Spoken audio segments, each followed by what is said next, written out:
ಕರ್ನಾಟಕದ ಎಲ್ಲ ಸ್ಪರ್ಧಾತ್ಮಕ ಪರೀಕ್ಷಾ ಅಭ್ಯರ್ಥಿಗಳಿಗೆ ನಮಸ್ಕಾರ. ಕಳೆದ ಮಂಗಳವಾರ ನೀವೆಲ್ಲ KPSC KAS gazetted probationers prelims exam 2024 exam ಬರೆದಿದ್ರಿ. ತುಂಬಾ ವರ್ಷಗಳ ನಂತರ ಈ ಒಂದು ಎಕ್ಸಾಮ್ ಕಂಡಕ್ಟ್ ಆಗ್ತಿದೆ. ಆದರೂ ಕೆಪಿಎಸ್ಸಿಯ ಒಂದು ಬೇಜವಾಬ್ದಾರಿತನ ಅದರ ಒಂದು ಕ್ವೆಶ್ಚನ್ ಪೇಪರ್ ಕ್ವಾಲಿಟಿಯಲ್ಲಿ ಕಾಣ್ತು. ನೆಕ್ಸ್ಟ್ ಡೇ ನಂಗೆ ಸ್ವಲ್ಪ ಸ್ಟೂಡೆಂಟ್ಸ್ ಹೇಳಿದ್ರು ಈ ತರ ಏನೋ ತೊಂದರೆ ಆಗಿದೆ ಮೇಡಮ್ ಅಂತ. ನಾನು ಎಷ್ಟು ಒಂದೆರಡು ಕ್ವಶನ್ ಇರ್ಬೋದು, 3 ಕ್ವೆಶ್ಚನ್ ಇರ್ಬೋದು, ನೋಡೋಣ ಏನ್ ಮಾಡ್ಬೋದು, ಗ್ರೇಸ್ ಮಾರ್ಕ್ಸ್ ಏನೋ ಅಂತ ನೋಡೋಣ ಅನ್ಕೊಂಡೆ. ಅಷ್ಟೊತ್ತಿಗೆ ಗೊತ್ತಾಯ್ತು, ಲಿಸ್ಟ್ ಕಳಿಸಿದ್ರು students PDF wise, PDF level ಅಲ್ಲಿ 20 ಕ್ವೆಶ್ಚನ್ ಮೇಲೆ 28 ಕ್ವೆಶ್ಚನ್ ಏನೋ ಒಂದರಲ್ಲಿ, 30 ಕ್ವೆಶ್ಚನ್ ಒಂದರಲ್ಲಿ ಅಂತ. ಆಲ್ಮೋಸ್ಟ್ 58 ಕ್ವೆಶ್ಚನ್ ಈಗ ಸದ್ಯದಲ್ಲಿ ಈ ಪ್ರಾಬ್ಲಮ್ ಇದೆ. ಅವಾಗ ನಾನು ಪೇಪರ್ ಅಲ್ಲಿ ಬಂತು ಅಂತ I even tweeted saying please look into this ಅಂತ. ಆದ್ರೆ ಇದು ಎಂತಹ ಬೇಜವಾಬ್ದಾರಿತನ. ಕೆಪಿಎಸ್ಸಿ ಸೆಕ್ರೆಟರಿ ಕೂಡ ಒಂದು ಸ್ಟೇಟ್ಮೆಂಟ್ ರಿಲೀಸ್ ಮಾಡ್ತಾರೆ, ಇದು ಗೂಗಲ್ ಟ್ರಾನ್ಸ್ಲೇಷನ್ ನಾವು ಯೂಸ್ ಮಾಡಿಲ್ಲ, ನಮ್ಮದೇ ಟ್ರಾನ್ಸ್ಲೇಟರ್ಸ್ ಇದ್ದಾರೆ ಅಂತ. Sir, sorry to say this, ಈ ಕ್ವಾಲಿಟಿ ಟ್ರಾನ್ಸ್ಲೇಟರ್ಸ್ ನೀವು ಯಾಕೆ ಇಟ್ಕೊಂಡಿದ್ದೀರಾ ಅಂತ ನಮಗ್ ಗೊತ್ತಿಲ್ಲ. ಇಲ್ಲಿ ಓದ್ತಿರೋಂತಹ ಸ್ಟೂಡೆಂಟ್ಸ್ ಅವರು ಬೇಡ, ಒಂದು 10th ಸ್ಟ್ಯಾಂಡರ್ಡ್ ಸ್ಟೂಡೆಂಟ್ಸ್ ನ ಇಟ್ಕೊಂಡ್ರು ಚೆನ್ನಾಗಿ ಟ್ರಾನ್ಸ್ಲೇಟ್ ಮಾಡ್ತಾರೆ. ಈ ಕ್ವಾಲಿಟಿ ಮಾತ್ರ ಒಂದು ಸರ್ಕಾರಿ ಟ್ರಾನ್ಸ್ಲೇಟರ್ಸ್ ಇರಬಾರ್ದು. ಎನಿವೇಸ್, ಇವತ್ತು ಈ ಒಂದು ಇಶ್ಯೂ ನನ್ನ ಗಮನಕ್ಕೆ ಬಂದು ತುಂಬಾ ಸ್ಟೂಡೆಂಟ್ಸು ಮೇಡಮ್ ಇದು ತಪ್ಪಾಗ್ತಿದೆ ನೋಡಿ ಹೀಗಾಗಿದೆ ಅಂತ ಹೇಳಿದ್ರು. ನಂತರ ನಾವೇನ್ ಮಾಡಿದ್ವಿ, ಎಲ್ಲ ಚೆಕ್ ಮಾಡಿದೆ. ಹೌದು, ರಾಜ್ಯಸಭೆನ ಸ್ಟೇಟ್ ಅಸೆಂಬ್ಲಿ ಅಂತಾರೆ, ಹಾಗೆ ತುಂಬಾ ತಪ್ಪುಗಳಿದ್ದಾರೆ. ಒಂದರಲ್ಲಿ ಇನ್ಕರೆಕ್ಟ್ ಅಂತ ಇಂಗ್ಲಿಷ್ ಅಲ್ಲಿ ಕೇಳಿದ್ರೆ ಕನ್ನಡದಲ್ಲಿ ಸರಿಯಾಗಿರೋ ವಾಕ್ಯಗಳನ್ನ ಹೇಳಿ ಅಂತಾರೆ. ಮತ್ತೆ ಇನ್ನೊಂದೆರಡು ನೋಡಿದೆ ನಾನು, ಡ್ರೈನೇಜ್ ಸಿಸ್ಟಮ್ ಅಂತಾರೆ, ಸೂವೇಜ್ ಸಿಸ್ಟಮ್, ಡ್ರೈನೇಜ್ ಸಿಸ್ಟಮ್ಗೆ ಚರಂಡಿ ಅಂತ ಹೇಳಿದ್ದಾರೆ. So I have seen all that. ಇದು ಖಂಡಿತ ಇದು ಅನ್ಯಾಯ, ಸ್ಪೆಷಲಿ ಕನ್ನಡ ಮೀಡಿಯಂ ಮಕ್ಕಳಿಗೆ ಆಗ್ತಿರುವಂತಹ ಅನ್ಯಾಯ.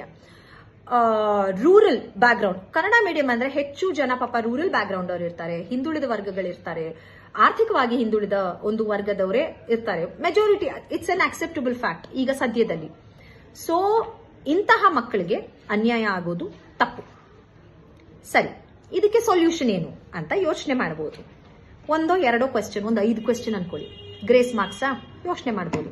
ಇಷ್ಟೊಂದು ಕ್ವೆಶ್ಚನ್ಗೆ ಗ್ರೇಸ್ ಮಾರ್ಕ್ಸ್ ಕೊಟ್ರೆ ಅನ್ಯಾಯ ಆಗುತ್ತೆ. ಯಾರಿಗ ಅನ್ಯಾಯ ಆಗುತ್ತೆ? ಈಗ ಜೆನ್ಯೂನ್ ಆಗಿ ಇದೇನೋ ತಪ್ಪಿದ್ಯಪ್ಪ, ಯಾಕೆ ಸುಮ್ಮನೆ ನೆಗೆಟಿವ್ ಮಾರ್ಕಿಂಗ್ ಅಂತ ಏನು ಓದಿರೋ ಮಕ್ಳು ಇರ್ತಾರಲ್ಲ, ಅವ್ರೇನಾದ್ರೂ ಆನ್ಸರ್ ಮಾಡಿದ್ರೆ ಬಿಟ್ಟಿರ್ತಾರೆ. ಅದು ಗ್ರೇಸ್ ಮಾರ್ಕ್ಸ್ ಕೊಟ್ರೆ ಏನು ಗೊತ್ತಿಲ್ದಿರ ಆನ್ಸರ್ ಮಾಡಿರೋರಿಗೆ 58 ಕ್ವೆಶ್ಚನ್, ಅದರಲ್ಲಿ 40 ಕ್ವೆಶ್ಚನ್ ಅನ್ಕೊಳ್ಳಿ. ಈ ಕಟ್ ಆಫ್ ಏನೋ 120ಕ್ಕೆ ನಿಲ್ಲುತ್ತೆ ಮೇಡಮ್ ಅಂತ ಏನೇನೋ ಯಾರ್ಯಾರೋ ಹೇಳುದು, ಅಂದ್ಮೇಲೆ ಅಷ್ಟೊಂದು ಗ್ರೇಸ್ ಮಾರ್ಕ್ಸ್ ಕೊಟ್ರೆ it doesn't make any sense. ಅದಕ್ಕೆ I honestly believe, I stand with you people in this. Reexam is a must. ಇದೇನೆ ನಾನಿವತ್ತು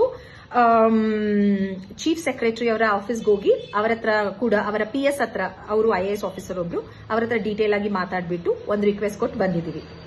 ನಂತರ CM ಆಫೀಸಲ್ಲೂ ಹೋಗ್ಬಿಟ್ಟು ಮಾತಾಡ್ಬಿಟ್ಟು ನಾವು ರಿಕ್ವೆಸ್ಟ್ ಕೊಟ್ಟು ಬಂದಿದ್ದೀನಿ. ನಾನು CM ಅವರನ್ನ ಪರ್ಸನಲ್ ಆಗಿ ಮೀಟ್ ಮಾಡಿ ರಿಕ್ವೆಸ್ಟ್ ಮಾಡ್ಕೊಂಡಿದ್ದೀವಿ, ರೀ-ಎಕ್ಸಾಮೇ ಮಾಡಬೇಕು ಸರ್ ಅಂತ. ಅವರು ಕೂಡ ಹೇಳಿದ್ದಾರೆ, KPSC ಚೇರ್ಪರ್ಸನ್ ಜೊತೆ ನಾನು ಖುದ್ದಾಗಿ ಮಾತಾಡ್ತೀನಿ ಅಂತ ಹೇಳಿದ್ದಾರೆ. ನಾನು ಯಾವತ್ತೂ ನಿಮ್ ಜೊತೆ ಇರ್ತೀನಿ, ರೀ-ಎಕ್ಸಾಮ್ ನಡಿಲೇಬೇಕು, ಇದಕ್ಕೆ ನಿಮ್ ಜೊತೆ ಸೇರಿ ಹೋರಾಟ ಮಾಡೋದಕ್ಕೂ ನಾನು ಸಿದ್ಧ. ಇಷ್ಟು ಹೇಳೋದಕ್ಕೆ ಇಷ್ಟಪಡ್ತೀನಿ. ಚೇರ್ಪರ್ಸನ್ ಅವ್ರಿಗೂ ಕೂಡ ಈ ವಿಡಿಯೋ ಮೂಲಕ ನಾನು ರಿಕ್ವೆಸ್ಟ್ ಮಾಡ್ಕೊತಿದ್ದೀನಿ, ದಯವಿಟ್ಟು ರೀ-ಎಕ್ಸಾಮ್ ಮಾಡಿಸಿ. ಇಂತಹ ಇಷ್ಟು ವರ್ಷ ಕೂಡ ನೀವು ಪೋಸ್ಟ್ಪೋನ್ ಮಾಡೋದು, ಅದು ಏನು ಲಿಸ್ಟ್ಗಳನ್ನ ಬಿಡದಿರ ಇರೋದು, ಆ ಇನ್ಎಫಿಷಿಯನ್ಸಿಯಿಂದಾನೇ ಸ್ಟೂಡೆಂಟ್ಸ್ ತುಂಬಾ ಬೇಜಾರ್ ಮಾಡ್ಕೊಂಡಿದ್ದಾರೆ. KPSC ಮೇಲೆ ನಂಬಿಕೆನೇ ಹೋಗಿದೆ. ಬಟ್ ಇವಾಗ ಏನ್ ನಡೆದಿದೆಯಲ್ಲ, ಇದು ಒಂದು ಘೋರ ಅನ್ಯಾಯ ಅಂತ ಹೇಳಕ್ ಇಷ್ಟಪಡ್ತೀನಿ. This is not done. Students ಜೀವನದಲ್ಲಿ ಆಟ ಆಡೋದು, ಪಾಪ ವರ್ಷಾನ್ಗಟ್ಲೆ ಕೂತ್ಕೊಂಡು ಓದ್ತಿರುವಂತಹ ಮಕ್ಕಳವರು, ಅವ್ರ ಜೀವನದಲ್ಲಿ ಆಟ ಆಡೋದು ಸರಿಯಲ್ಲ. ಎಲ್ಲದಕ್ಕಿಂತ ಮುಖ್ಯವಾಗಿ ಮತ್ತೊಂದು ವಿಷಯ, ಅಬ್ಜೆಕ್ಷನ್ ಫೈಲ್ ಮಾಡಿ ಬೇಕಾದ್ರೆ ಅಂತ KPSC ಸ್ಟೇಟ್ಮೆಂಟ್ ರಿಲೀಸ್ ಮಾಡಿದ್ದಾರೆ. 50 ರೂಪಾಯಿ ಒಂದು ಅಬ್ಜೆಕ್ಷನ್ಗಂತೆ. 58-60 ಕ್ವೆಶ್ಚನ್ಗೆ ಅರೌಂಡ್ 2,500ದಿಂದ 3,000 ರೂಪಾಯಿ ಸ್ಟೂಡೆಂಟ್ಸ್ ಅಬ್ಜೆಕ್ಷನ್ ಫೈಲ್ ಮಾಡಬೇಕಾ ನೀವು ಮಾಡಿರುವಂತಹ ತಪ್ಪಿಗೆ? That's very wrong. ನಿಮ್ ಸ್ಟೂಡೆಂಟ್ಸ್ ನಿಮ್ ಕೈಲಾದ್ರೆ ನೀವು ಅಬ್ಜೆಕ್ಷನ್ ಫೈಲ್ ಮಾಡಿ. ನಾನು ಅಸೋಸಿಯೇಷನ್ ಕಡೆಯಿಂದ ಅಬ್ಜೆಕ್ಷನ್ ಫೈಲ್ ಮಾಡ್ಬೇಕು ಅನ್ಕೊಂಡೆ, ಬಟ್ ಹಂಗೆಲ್ಲ ಆಗಲ್ವಂತೆ. ಬರ್ದಿರೋ ಸ್ಟೂಡೆಂಟ್ಸ್ ಮಾಡ್ಬೇಕಂತೆ, ಅವರ ಒಂದು ಹಾಲ್ ಟಿಕೆಟ್ ನಂಬರ್ ಏನೋ ಕೊಡ್ಬೇಕಾಗತ್ತೆ.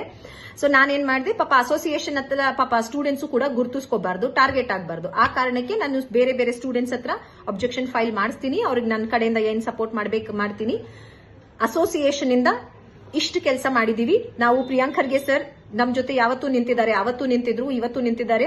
ಅವ್ರನ್ನು ಕೂಡ ರಿಕ್ವೆಸ್ಟ್ ಮಾಡ್ಕೊಂಡಿದ್ದೀನಿ, ನೋಡೋಣ ಅಂತ ಅವರು ಕೂಡ ಹೇಳಿದ್ದಾರೆ. ದಯವಿಟ್ಟು ಸ್ಟೂಡೆಂಟ್ಸ್ ಎಲ್ಲ ಆಂಕ್ಷಿಯಸ್ ಆಗಿರಬೇಡಿ. ನಾನು ನಿಮ್ ಜೊತೆ ನಿಂತಿರ್ತೀನಿ, ಹೋರಾಟಕ್ಕೂ ನಾನು ಸಿದ್ಧ. ಧನ್ಯವಾದಗಳು.